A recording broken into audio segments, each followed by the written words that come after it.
The scramble between the city-states of Italy for trading dominance in the eastern Mediterranean was frantic and ruthless, but it was not long before Venice emerged as the clear victor. This owed much to the city's geographic position in the Adriatic, which meant a shorter sailing time to Venice than the trip to either Pisa or Genoa. It also helped that anchorages on the route were better, making it a safer journey as well, at least once the treacherous Peloponnese had been negotiated. That Venice's economy was stronger and more developed was also important as well, as was the fact that the city had no local competitor to bog it down, unlike Pisa and Genoa, whose intense rivalry removed both from the Levant at crucial moments as they competed over control of their coastlines, and above all, that of Corsica. This played to Venice's advantage when a large army of Western knights was comprehensively routed in what became known as the Battle of the Field of Blood in 1119, a defeat that dealt a shattering blow to Antioch's viability as an independent crusader state. With Pisa and Genoa caught up in their own squabbles, desperate appeals were sent from Antioch to Venice, begging for help in the name of Jesus Christ. A powerful force was put together because, as one generous contemporary commentator put it, the Venetians wanted, with the help of God, to extend Jerusalem and the area adjacent, all for the advantage and glory of Christendom. Significantly, however, the pleas for assistance from King Baldwin II were accompanied by the promise of new additional privileges in return. The Venetians used this opening to teach the Byzantines a lesson.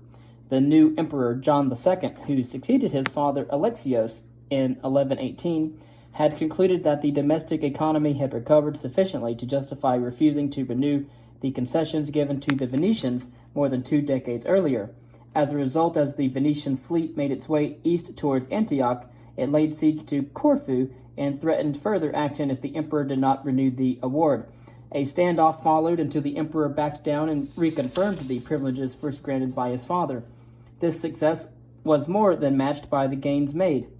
When the ships finally reached the Holy Land, gauging the situation shrewdly, the Venetians made a loan to the Western leaders in Jerusalem to enable them to fund their own forces to launch an attack on the ports that were held by the Muslims. A hefty premium was extracted in return. Venice would receive a church, a street, and a square of good size in every royal and baronial city in the Kingdom of Jerusalem. An annual fee will be paid to the Venetians, secured on the substantial future tax revenues of Tyre, the leading trade emporium in the region. When that city fell following a siege in 1124, Venice's status in the region was transformed by the granting of extensive concessions that would apply throughout the Kingdom of Jerusalem. From having a mere foothold, the Italian city had engineered a position of such strength that some realized it threatened to compromise the authority of the crown and immediately attempted to water down some of the terms. This was ostensibly a time of faith and intense religious conviction. It was a period marked by self-sacrifice in the name of Christianity. But religion had to jostle alongside realpolitik and financial concerns, and the church hierarchy knew this. When the Byzantine Emperor John II tried to assert his claim over Antioch, the Pope issued a declaration to all the faithful telling them that anyone who helped the Byzantines would face eternal damnation. This had everything to do with keeping Rome's allies happy and little to do with theology or doctrine in a religious sense. But the best example of the blending of the spiritual and material came after the loss of Edessa to the Muslims in 1144, another major reversal for the Crusaders. Calls went out across Europe for reinforcements to take part in an expedition that would become the Second Crusade. The cheerleading was led by Bernard of Clairvaux, a charismatic and energetic figure who was realistic enough to understand that the remission of sins and the possibility of salvation through martyrdom might not persuade everyone to head east. He said, "To those of you who are merchants, men of quick to seek a bargain," in a letter that was circulated widely, "let me point out the advantages of this great opportunity. Do not miss them." End quote. By the middle of the 12th century, the Italian city-states were lucratively exploiting the inviolable positions they had built so brilliantly in the east, with preferential access to Constantinople as well as to the main cities on the coast of both the Byzantine Empire and Palestine.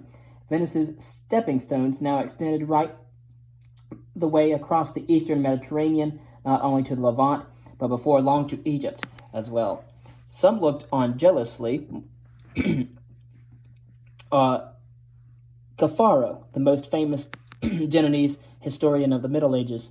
Genoa was asleep and suffering from indifference. He wrote mournfully of the 1150s. It was like a ship sailing across the sea without a navigator. This was something of an exaggeration, revealing a little of the author's disapproval of the powerful families who dominated Genoese politics. In fact, Genoa was also thriving in this period, as well as making sure that its privileges in the Crusader states were regularly reaffirmed. The city built ties in the western Mediterranean. In 1161, a truce was agreed with Almohad Caliph in Morocco, which provided access to markets and protection from assault. By the 1180s, trade with North Africa accounted for more than a third of Genoese commercial activity, and an extensive infrastructure of warehouses and hostels had sprung up along the littoral to support merchants and enabled business to take place smoothly. Genoa, Pisa, and Venice stimulated the growth of a string of other towns around them, just as Kiev had done in Russia. Cities like Naples, Perugia, Padua, and Verona expanded rapidly, with new suburbs expanding so fast that city walls were repeatedly rebuilt further and further out from the center. Although assessing population sizes is very difficult in the absence of clear empirical data, there is no doubt that the 12th century saw a major surge in urbanization in Italy as markets boomed, classes formed, and incomes rose. Ironically, the basis for this growth in the age of the Crusades lay in the stability and good relations between the Muslim world and the Christians, both in the Holy Land itself and elsewhere. Although there were regular clashes in the decades after the capture of Jerusalem in 1099, it was only in the late 1170s that there was a dramatic escalation of tension. On the whole, Crusaders learned how to deal with the majority Muslim populations that came under their sway and with those further afield. Indeed, the king of Jerusalem regularly brought his own lords to heel, preventing them from launching reckless forays on passing caravans or on neighboring cities that might antagonize local leaders or demand a major reaction from Baghdad or Cairo. Some new arrivals to the Holy Land found this hard to understand and were a constant source of problems as a result, as local observers recognized. Newcomers could be incredulous that trade with the infidel was taking place on a daily basis and took time to realize that in practice things were not as black and white as they had been painted black back in Europe. In time, prejudices wore off. Westerners who had been in the East for a while are as much better than those recently arrived, wrote one Arabic author who was appalled by the crude and uncouth habits of new arrivals, as well as by their attitudes to anyone who was not Christian. There were Muslim parallels to this way of thinking as well. One fatwa, or declaration, issued in the 1140s urged Muslims neither to travel to the West nor trade with the Christians. If we travel to their country, the price of commodities will rise, and they will gather us from huge sums of money, which they will use to fight Muslims and raid their lands.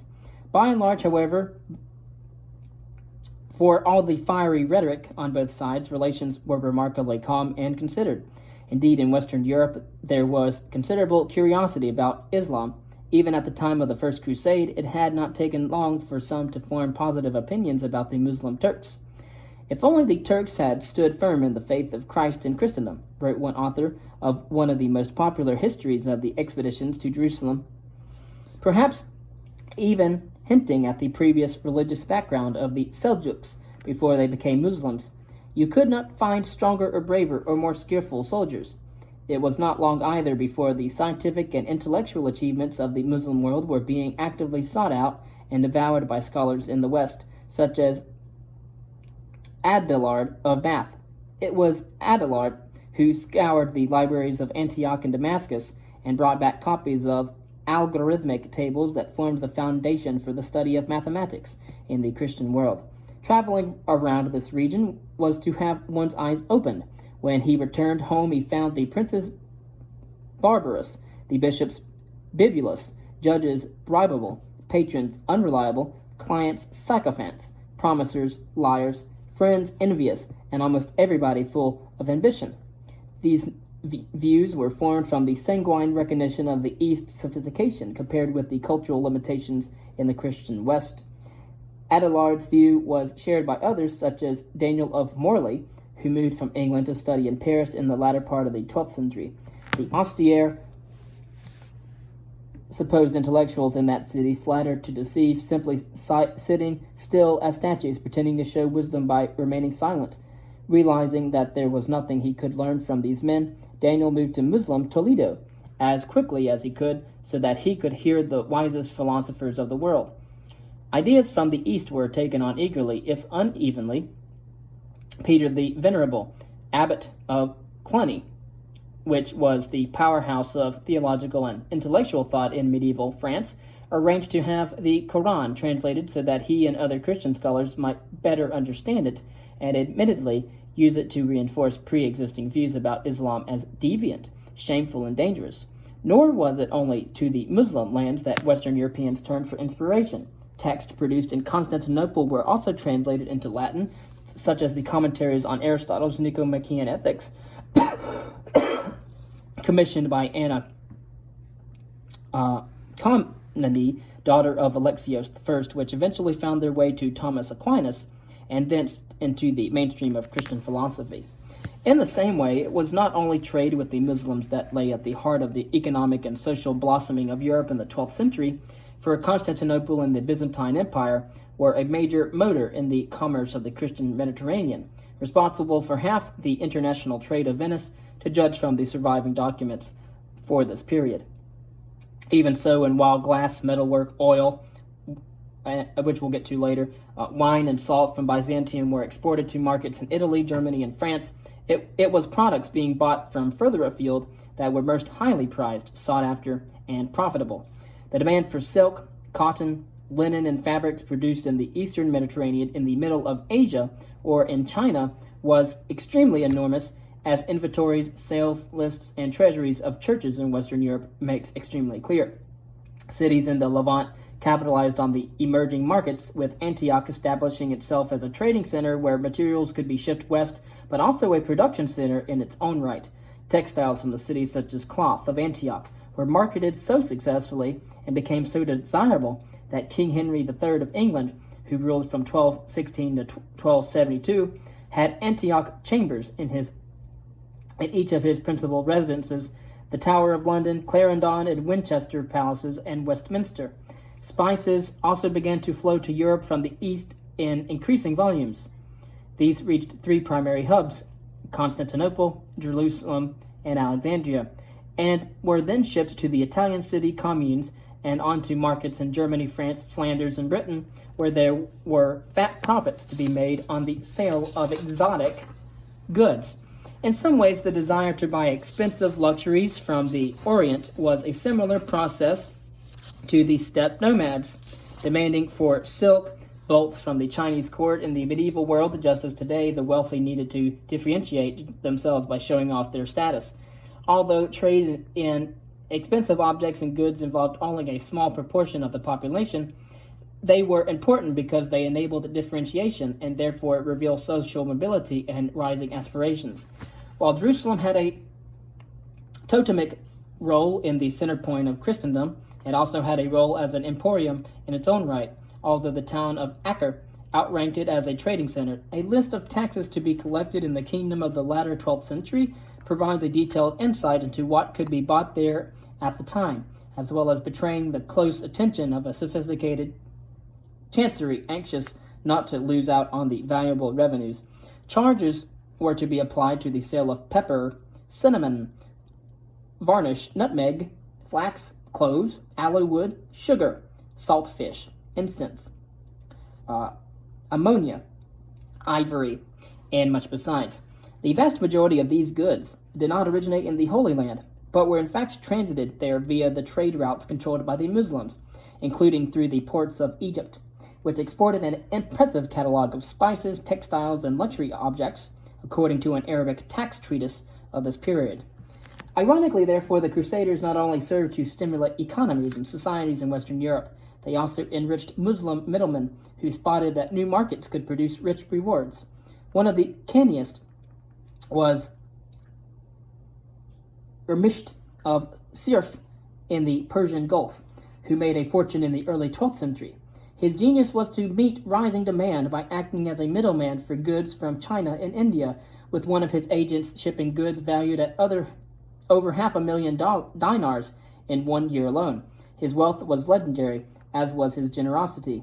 He paid for a golden water spout to replace that made of silver at the Kaaba in Mecca, and personally funded new fabric, Chinese cloth, whose value cannot be estimated, according to one account of this period, that was draped over the Kaaba after the original became damaged.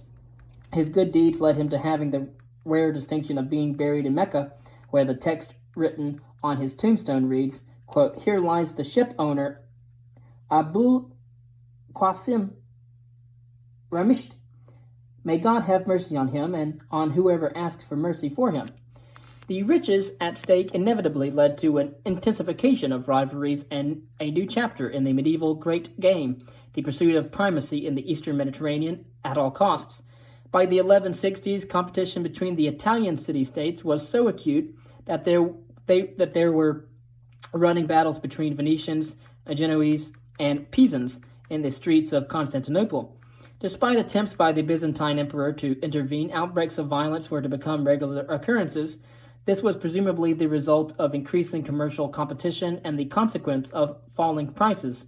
Trading positions had to be protected by force, if necessary.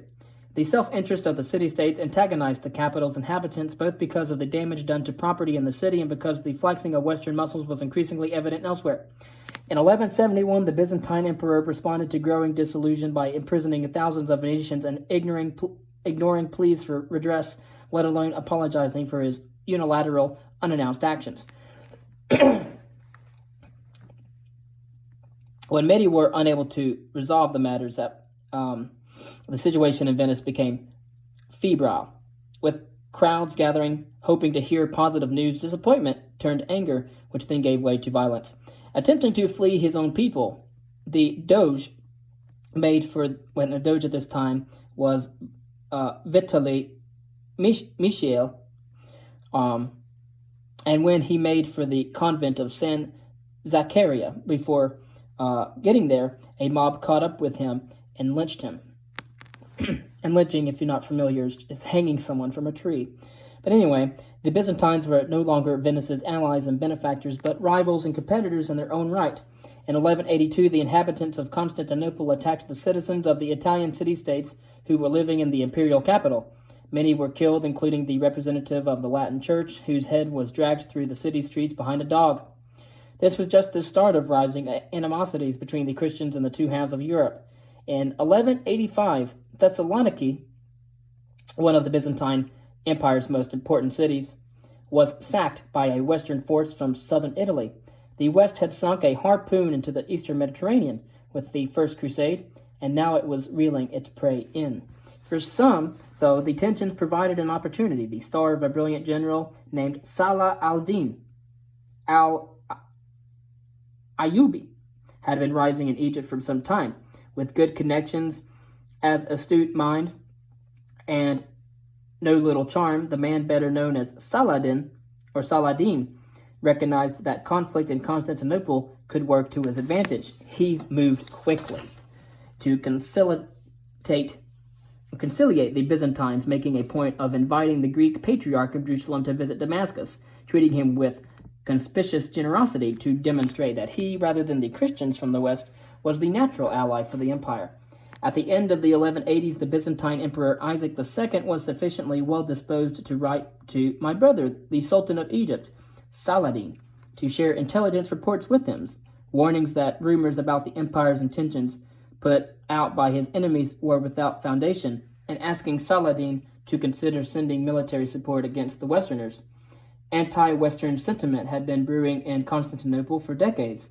One writer in the middle of the 12th century stated that men from Western Europe were unreliable, rapacious, and willing to sell family members in return for money. Although many so-called pilgrims claimed to be devout, wrote the daughter of one emperor, they were really motivated only by greed. They were constantly planning to capture the imperial city, damage the reputation of the empire, or harm their fellow Christians. It was a story that was to become expanded and cemented in the Byzantine consciousness in the late 12th century, and above all, after 1204.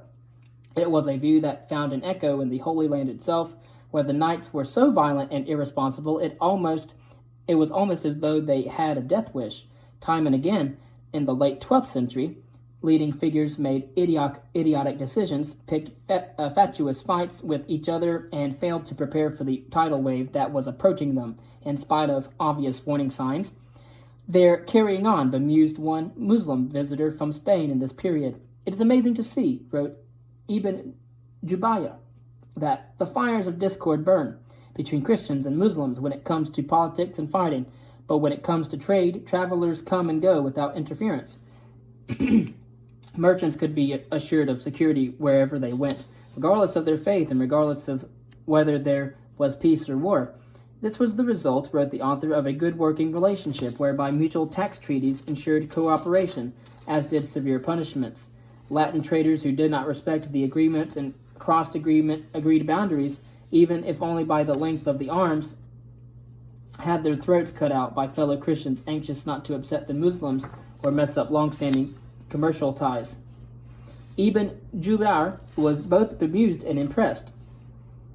It is one of the most pleasing and singular conventions of the Westerners. As the court in Jerusalem turned in on itself, infighting between rival factions became endemic, creating the perfect conditions for the rise of bullish and ambitious figures who overpromised success and caused untold damage to Christian-Muslim relations. Chief among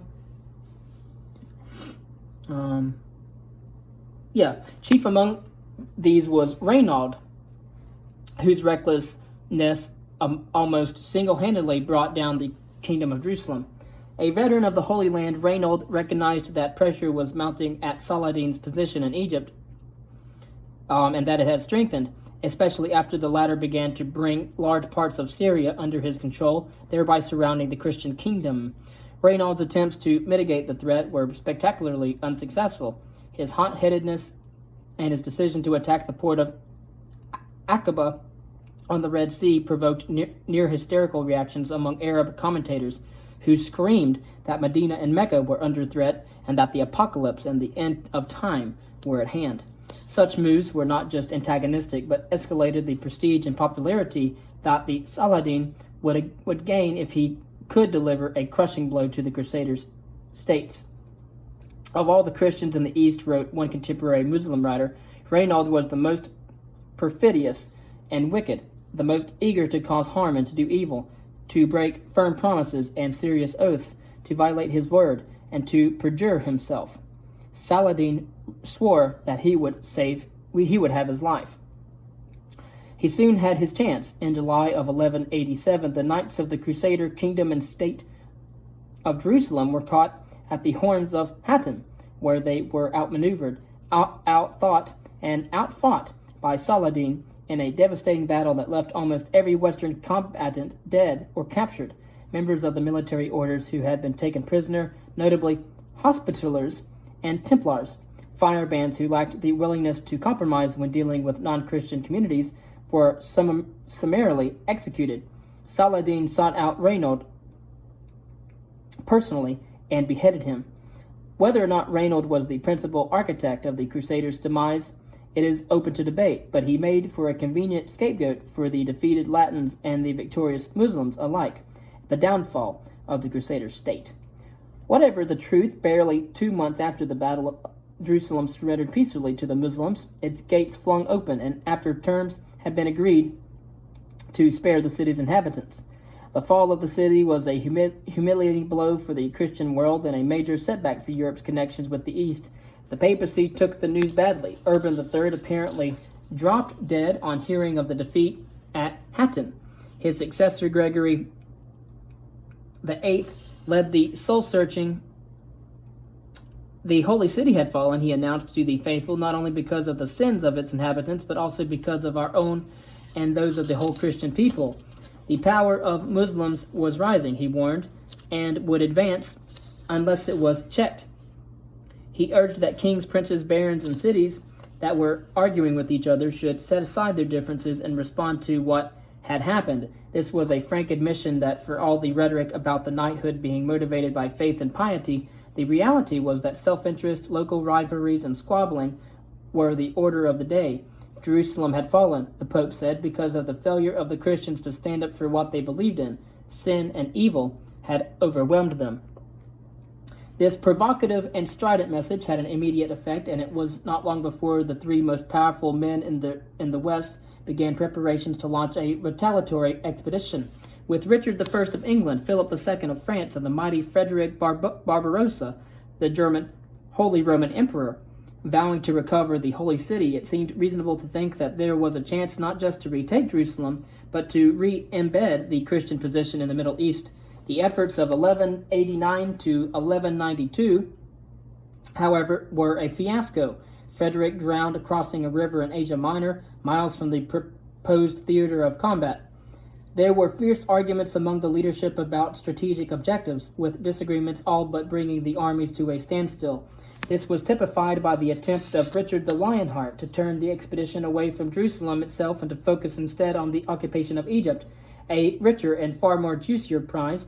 As it was, the campaign achieved few permanent gains and failed to put Jerusalem under pressure. In fact, before the leaders headed home, it was striking that their attention turned to Acre, the primary emporium in the Levant, which had no value from a biblical or religious perspective. Of course, hardly a decade later, there was another attempt to recover the Holy Land. Venice was to be the cornerstone of the assault this time, transporting men east by ship.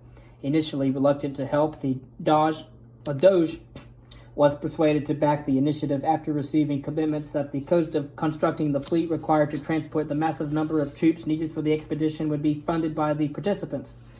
The Venetians also insisted on shaping the direction of the forthcoming campaign, mandating that the fleet would make for Egypt rather than the ports serving Jerusalem. This decision, according to one closely involved in the planning, was kept a closely guarded secret to the public at large. It was announced that we were going overseas. The proposed expedition was a match made in heaven, spiritual salvation and the promise of rich rewards for those who took part. The wealth of Egypt was the stuff of legend. Its people were devoted to luxurious living, wrote one author in this period, and were fabulously wealthy as a result of taxes from the cities both on the coast and farther inland. These, he noted with a sigh, produced a vast amount of annual revenue. The Venetians were acutely aware of what was at stake, for their city's traditional arteries leading east had been subject to upheaval and uncertainty. With the turbulence following Saladin's successes, matched by a period of instability in Byzantium, Venice was desperate to get exposure to Alexandria and the ports at the mouth of the Nile, places where it had traditionally been underexposed. Perhaps as little as 10% of Venetian trade was with Egypt before 1200. The city had previously lost out to Pisa and Genoa, which both had decisive advantages over their Italian rival in volumes of trade and in connections they had established with commerce coming through the Red Sea, rather than overland to Constantinople and Jerusalem. The prizes on offer go a long way to accounting for the risks that Venice took in agreeing to build a huge fleet, which involved suspending all other work for the best part of 2 years. It soon became clear, however, that the numbers of those keen to take part were far lower than anticipated, leaving Venice dangerously out of pocket. Events now overlook the Crusaders, with policy being improvised on the go. In 1202, the fleet arrived at Zara, on the Dalmatian coast, a city that had been at the center of a long-running struggle between Venice and Hungary. As it became clear that an attack was imminent, the confused citizens hoisted banners marked with crosses over the walls, assuming that there had been a chronic misunderstanding and refusing to believe that a Christian force would attack a Christian city without provocation and against the express orders of Pope Innocent III. The city was not spared. Venice was extracting its pound of flesh from the knights. As the Crusaders considered how to justify such actions and argued about what to do next, a golden opportunity presented itself when one of the claimants to the throne in Byzantium offered to reward the army generously if they helped him to take power in Constantinople. The forces that had originally set out for Egypt, under the impression that they were heading for Jerusalem, found themselves by the walls of the Byzantine capital, weighing up their options. As negotiations with factions inside the city dragged on, Discussion among the Crusaders turned to how to take the city, and above all, how to divide it and the rest of the empire between them. Venice had already learned to guard its interests in the Adriatic and the Mediterranean jealously. It had strengthened this position by taking direct control of Zara. Here was the chance to seize control of the biggest prize of all, and in doing so secure direct access to the east. At the end of March 1204, at the dawn of the 13th century, men began to move into position to besiege New Rome. All-out assault began in the second week in April. Ladders, battering rams, and catapults that were meant to help wrest control of cities from Muslims were instead used against what was still by far the largest Christian city in the world. Ships that had been designed to built to blockade harbors in Egypt and the Levant were used to cut off sea access to the famous Golden Horn, in view of the great cathedral of Hagia Sophia. On the eve of the battle, bishops reassured the Westerners that the war was a righteous one and that they should certainly attack the Byzantines, referring to the disputes about doctrine that surfaced with convenient regularity when there were other more material issues at stake. The priests said that the inhabitants of Constantinople could be assaulted on the basis that they had declared that the law of Rome counted for nothing and called all who believed in it dogs. The Byzantines, the Crusaders were told, were worse than the Jews. They are the enemies of God. When the walls were breached, chaotic scenes followed as the Westerners rampaged through the city, whipped into a religious frenzy by the poisonous words that had been dripped into their ears.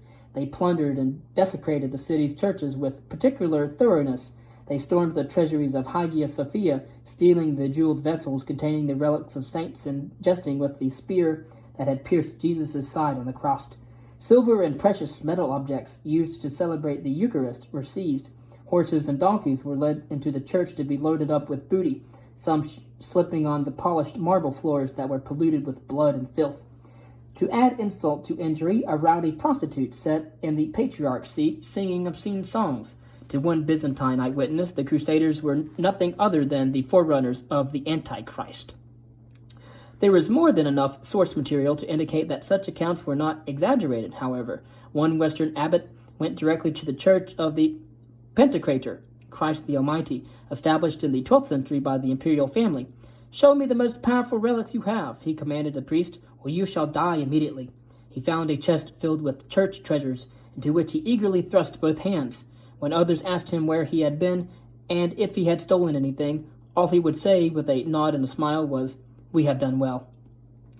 Little wonder, then, that as one Byzantine inhabitant left the city, he threw himself to the ground, wept, and reproached the walls because they alone were unmoved.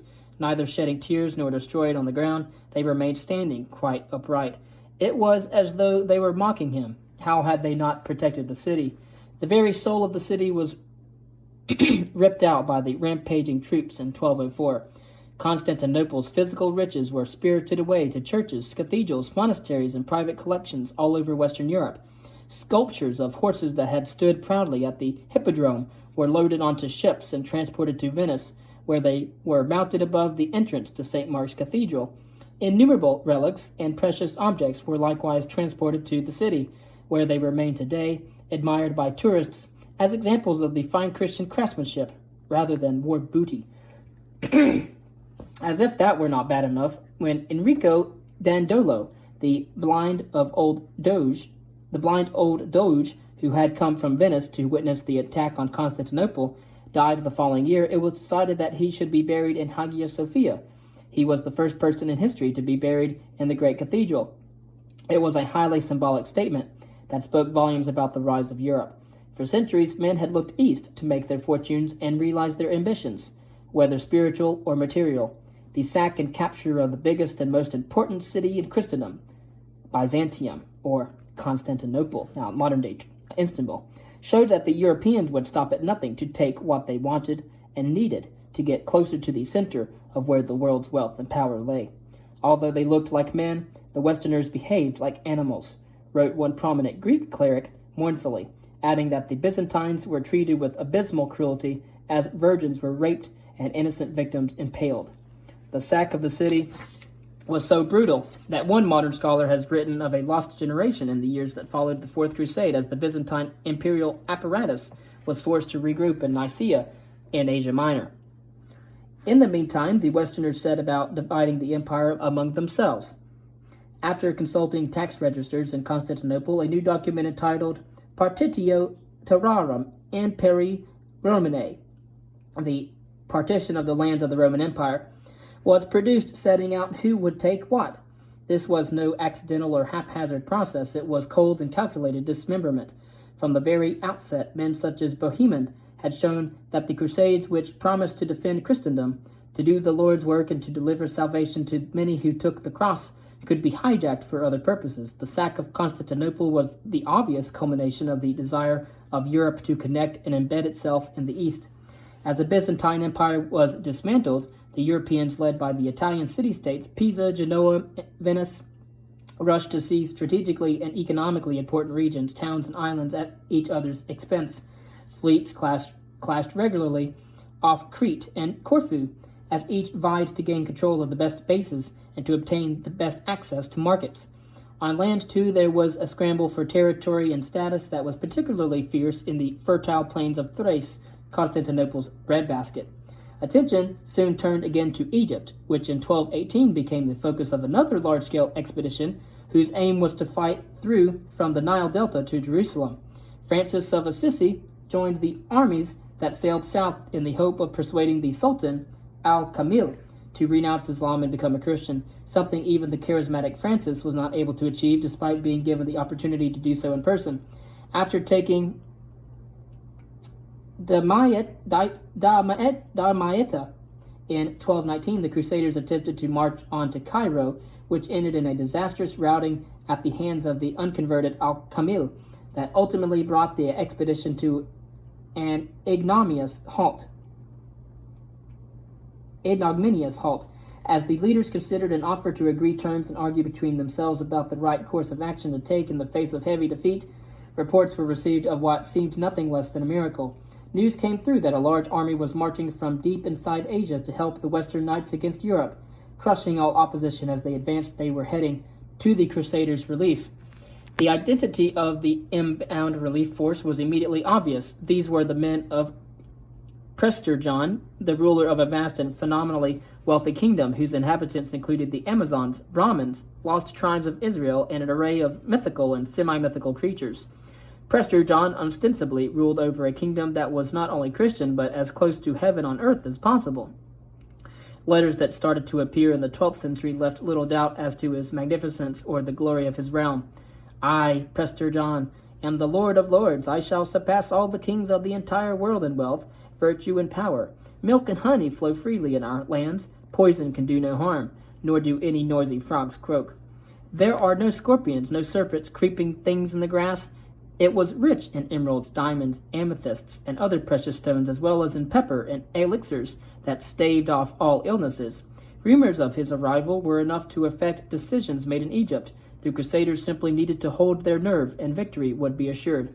This proved to be an early lesson for the European experience of Asia. Unfamiliar with what to believe, the Crusaders set great store by rumors that struck a chord with reports that had circulated for decades following the defeat of the Sultan Ahmad Sanjar in Central Asia in the 1140s. This incident had given rise to impossibly convoluted and optimistic ideas about what lay beyond the Seljuk Empire.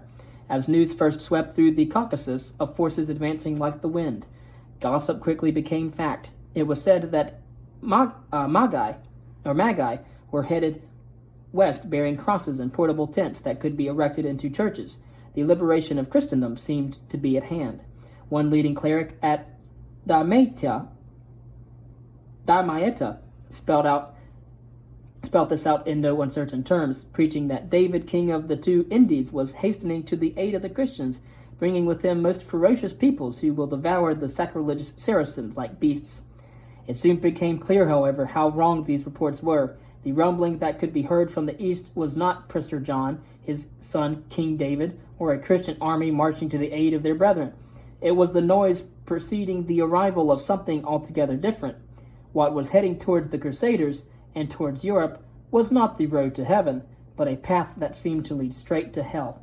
Galloping along it were the Mongols.